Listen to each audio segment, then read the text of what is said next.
क्या हार में क्या जीत में किंचित नहीं भयभीत में, कर्तव्य पथ पर जो भी मिला यह भी सही वह भी सही, वरदान नहीं मांगूंगा हो कुछ पर हार नहीं मानूंगा, हार नहीं मानूंगा। नमस्कार प्यारे साथियों, स्वागत है आप सभी का एक बार फिर से एनसीईआरटी फाउंडेशन एकेडमी के इस यूट्यूब प्लेटफॉर्म पर। दोस्तों, आज हम आप सबों के बीच आए हैं एक बहुत ही महत्वपूर्ण टॉपिक लेकर और एक बहुत ही महत्वपूर्ण व्यक्तित्व के बारे में जानने के लिए।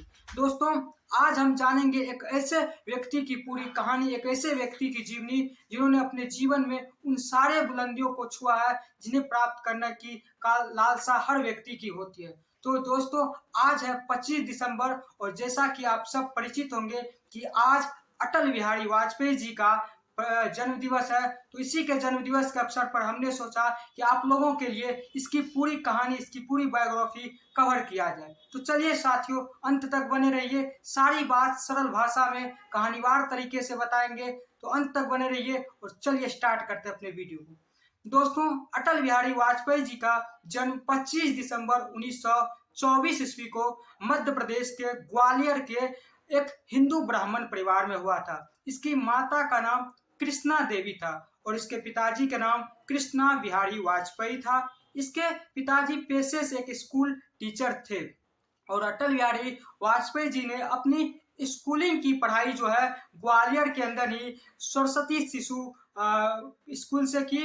लेकिन जब 1934 में इसके पिताजी का ग्वालियर के उज्जैन के किसी स्कूल में हेडमास्टर के रूप में पोस्टिंग हो जाती है, तो पूरा परिवार इसका वहां शिफ्ट हो जाता है और वहीं अटल बिहारी वाजपेयी जी का एंग्लो वर्नाकुलर पब्लिक स्कूल में नामांकन कराया जाता है और वहीं से ये अपनी पढ़ाई करते हैं। और फिर ये अपनी स्नातक की डिग्री आगरा यूनिवर्सिटी के जो है ग्वालियर विक्टोरिया कॉलेज से बीए से हिंदी ऑनर्स करते हैं और फिर जाकर के ये अपनी मास्टर्स की डिग्री आगरा यूनिवर्सिटी के डीएवी कॉलेज कानपुर से पॉलिटिकल साइंस में मास्टर की डिग्री पूरी करते हैं। फिर बात आती है 1939 ईस्वी में, जब अटल बिहारी वाजपेयी जी राष्ट्रीय स्वयंसेवक संघ आरएसएस को ज्वाइन करते हैं और वहाँ वो 1940 से 1944 ईस्वी तक वहाँ ट्रेनिंग करते हैं आरएसएस में। इसी बीच एक वाकया इनके साथ होता है, जब 1942 में भारत में क्विट इंडिया मूवमेंट, भारत छोड़ो आंदोलन चल रहा था, तो यह एक नॉन एक्टिव मेंबर के रूप में एक भीड़ का हिस्सा थे आंदोलन में। लेकिन ब्रिटिश पुलिस ने इसको गिरफ्तार कर लिया और इसके बड़े भाई प्रेम वाजपेयी जी को, दोनों को गिरफ्तार कर लिया और 24 दिन तक इनको हिरासत में रखा। लेकिन इसके बाद जब पता चला कि ये आंदोलन का हिस्सा नहीं थे, तो इनको फिर छोड़ दिया गया। इसके बाद 1947 ईस्वी में आरएसएस में इसको प्रचारक बना दिया जाता है। प्रचारक बोले तो वैसा व्यक्ति जो फुल टाइम वर्कर बन चुका है, फुल टाइम मेंबर बन चुका आरएसएस का। फिर ये 1951 ईस्वी में जब भारतीय जनसंघ की स्थापना होती है श्यामा प्रसाद मुखर्जी जी के द्वारा, ये उसका मेंबर बन जाता है और इस तरह से ये अपनी राजनीतिक करियर को वहां से शुरुआत करता है। फिर 1977 में जब देश में लोकसभा का इलेक्शन होता है, तो ये वाजपेयी जी अपने बलरामपुर सीट से लोकसभा के चुनाव में जीतते हैं और पार्लियामेंट पहुंचते हैं। और जब पार्लियामेंट में इसकी स्किल देखी जाती है, इसका बोलने का जो देखा जाता प्रतिभा, तो जवाहरलाल नेहरू उस समय जब प्रधानमंत्री थे, तो वो बोलते हैं कि यह व्यक्ति एक दिन आगे चल के देश का प्रधानमंत्री बनेंगे और उसकी बात कहीं ना कहीं आगे चल के सच भी होती है। फिर इसके बाद बात आगे बढ़ती है, जब 1968 में अटल बिहारी वाजपेयी जी को भारतीय जनसंघ का प्रेसिडेंट बना दिया जाता और इस तरह इसके समकालीन लाल कृष्ण आडवाणी और अन्य नेता मिलकर के पार्टी को आगे बढ़ाते हैं। और जब 1975 में इंदिरा गांधी की सरकार में देश में आपातकाल लागू होता है और इसको हिरासत में ले लिया जाता है, वाजपेयी जी को जेल जाना पड़ता है। फिर ये जब जेल से बाहर आते हैं, तो सन 1977 में जनता पार्टी का गठन होता है और 1977 के चुनाव में देश में पहली बार गैर कांग्रेसी सरकार बनता है और मोरारजी देसाई देश के प्रधानमंत्री बनते हैं और इसको विदेश मंत्री का कार्यभार दिया जाता है। और अटल बिहारी वाजपेयी जी पहले ऐसे विदेश मंत्री बनते हैं जो यूनाइटेड नेशंस के जनरल असेंबली में, महासभा में जाकर हिंदी भाषा में भाषण देते हैं और इस तरह इसकी छवि, इसका व्यक्तित्व निखरते जाता है। और फिर जब ये सरकार जो है मात्र 2 वर्ष चलती है, पार्टी के अंदर उस तरह का सामंजस्य नहीं बैठ पाता, पार्टी के अंदर फूट पड़ जाती, जिस कारण से 1979 में मोरारजी देसाई साथ ही वाजपेयी जी दोनों अपने पद से इस्तीफा दे देते। फिर 1980 में जाकर के लाल कृष्ण आडवाणी, अटल बिहारी वाजपेयी और भैरव सिंह शेखावत जी मिल करके भारतीय जनता पार्टी बीजेपी जिसको आप कहते हैं उसका गठन होता है 1980 में। और 1980 में जब इसका गठन होता है तो अटल बिहारी वाजपेयी जी को पहला प्रेसिडेंट बनाया जाता है बीजेपी का। फिर 1984 के लोकसभा चुनाव में मात्र बीजेपी को 2 सीट प्राप्त होती है। फिर इसके बाद 1989 के लोकसभा चुनाव में मात्र 86 सीट प्राप्त होती है। इस तरह से ये पार्टी उस तरह का प्रदर्शन नहीं कर पाती है, जिस कारण से अटल बिहारी वाजपेयी प्रेसिडेंट पद से इस्तीफा दे देते और लाल कृष्ण आडवाणी को इसकी कमान मिल जाती है। और ये पार्टी मुख्य रूप से हिंदुत्व राष्ट्रवादी पार्टी था। और बात आती है दिसंबर 1992 में, जो अयोध्या राम जन्मभूमि में बाबरी मस्जिद बना हुआ था। जब 16वीं शताब्दी में किसी मुगल शासक के द्वारा अयोध्या राम जन्मभूमि के स्थल पर एक मस्जिद जिसका नाम बाबरी मस्जिद उसका निर्माण किया जाता है, तो 1992 में ये मांग उठती है कि इसके जगह राम का मंदिर बनाया जाए, बाबरी मस्जिद को तोड़ा जाए। तो राष्ट्रीय स्वयंसेवक संघ, भारतीय जनता पार्टी और विश्व हिंदू परिषद के नेतृत्व में देश में विवाद खड़ी हो जाते हैं, बाबरी मस्जिद को लेकर दंगे उठने लगते हैं। और इस तरह 6 दिसंबर 1992 की वो तारीख जब बाबरी मस्जिद को तोड़ दिया जाता है और वहां पूरा ध्वस्त कर दिया जाता है बाबरी मस्जिद को। इस तरह से भारतीय जनता पार्टी पूरी तरह से देश में एक हिंदुत्व राष्ट्रवादी पार्टी के रूप में, छवि के रूप में सामने उभर कर आती है। और जब 1996 में देश में फिर लोकसभा का चुनाव होती है, भले ही कोई पार्टी बहुमत प्राप्त न कर पाई, लेकिन अन्य पार्टियों की तुलना में बीजेपी भारतीय जनता पार्टी सबसे बड़ी पार्टी बनकर सामने आती है। और उसकी जो प्रधानमंत्री के दावेदार थे वो अटल बिहारी वाजपेयी जी होते हैं।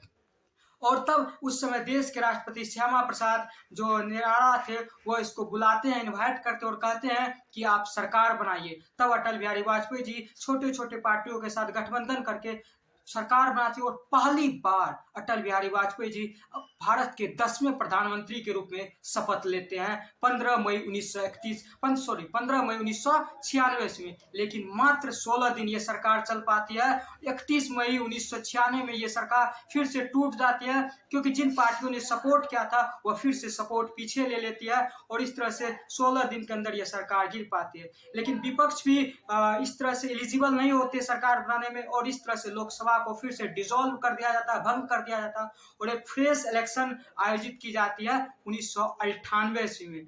जब 1998 में इलेक्शंस होता है तब तक भारतीय जनता पार्टी जो है ढेर सारे पार्टियों को जोड़ करके एक नेशनल डेमोक्रेटिक अलायंस एनडीए का गठन कर लिया होता है। और इस तरह से 1998 में एनडीए फिर से सत्ता में आती है और फिर से दूसरी बार क्या नाम इसका अटल बिहारी वाजपेयी जी सरकार बनाती है, दूसरी बार यह शपथ लेते हैं। लेकिन जो ऑल इंडिया अन्ना द्रविड़ मुन्नेत्र कड़गम जयललिता जी की जो पार्टी थी वह सपोर्ट छीन लेती है, भारतीय जनता पार्टी का साथ छोड़ देती है, जिस कारण से मात्र 13 महीने के अंदर फिर से अटल बिहारी वाजपेयी जी को रिजाइन देना पड़ता, फिर से सरकार गिर पड़ती है और इस तरह से फिर से लोकसभा भंग हो जाता और फिर से एक नया इलेक्शन आयोजित किया जाता अक्टूबर 1999 में। लेकिन हम अक्टूबर 1999 की इलेक्शन पर जाने से पहले आपको 2 ऐसी ऐतिहासिक घटना के बारे में संक्षेप में बताना चाहेंगे जिससे आपको अटल बिहारी वाजपेयी जी की हिम्मत, उसकी इच्छा शक्ति, उसके व्यक्तित्व और किस तरह के व्यक्ति थे उसके बारे में पता चलेगा। पहली है मई 1998 में जब राजस्थान के पोखरण में अटल बिहारी वाजपेयी जी के नेतृत्व में भारत न्यूक्लियर वेपन का टेस्ट करता है। जब पूरी दुनिया America, Japan, Canada, Britain Bharat को धमकी दे रहा था कि अगर तुमने न्यूक्लियर वेपन का टेस्ट किया तो हम तुम पर सेक्शंस लगाएंगे, तुम पर प्रतिबंध लगाएंगे, तुम्हारा सारा इंटरनेशनल ट्रेड खत्म कर देंगे। तब अटल बिहारी वाजपेयी जी की इच्छा शक्ति और दृढ़ विश्वास ने 1 नहीं 2 नहीं बल्कि 5 न्यूक्लियर वेपन का टेस्ट करता और दुनिया को दिखला देता है कि हम भी एक नया न्यूक्लियर राष्ट्र बन के दुनिया के सामने उभर कर आती है। तो इस तरह थे अटल बिहारी वाजपेयी जी की शक्ति। और दूसरी घटना है 1999 में जब मई 1999 में जब का वॉर होता है, जब कश्मीर घाटी में पाकिस्तानी सेना घुसपैठ करता है और भारतीय सेना जब उसके मुंहतोड़ जवाब के लिए 26 मई 1999 को ऑपरेशन विजय लॉन्च करती है और भारतीय सेना को काफी ज्यादा चैलेंजेस फेस करनी पड़ती है, क्योंकि काफी बर्फीली मौसम होती है, बर्फ गिरता है और 35,000 ऊपर फीट से पाकिस्तानी सेना फायरिंग करती है, लेकिन भारतीय सेना नीचे से, जिस कारण से एक सेम लेवल का युद्ध नहीं हो पाता है, काफी ज्यादा मुश्किलें आती है। और अटल बिहारी वाजपेयी उसी समय अमेरिका के उस समय के राष्ट्रपति बिल क्लिंटन को एक लेटर भेजते हैं कि पाकिस्तान को कहिए पीछे कदम लेने के लिए, नहीं तो हम एलओसी पार जाके उसको रोन देंगे और जरूरत पड़ी तो न्यूक्लियर वेपन का यूज कर सकते हैं। तो अमेरिका जो है डर जाता है न्यूक्लियर वेपन के नाम सुनकर और वो तुरंत पाकिस्तान पर दबाव बनाता है, तुम अपना कदम पीछे लो, और इधर से भारत भी मुंह तोड़ जवाब देता और इस तरह से पाकिस्तान सरेंडर करने के कगार पर आ जाता और 26 जुलाई 1999 ईस्वी को पाकिस्तान पूरी तरह से आत्मसमर्पण कर देता है और भारत कारगिल विजय बन जाता है। और इस तरह से इसीलिए 26 जुलाई को कारगिल विजय दिवस के रूप में मनाया जाता है।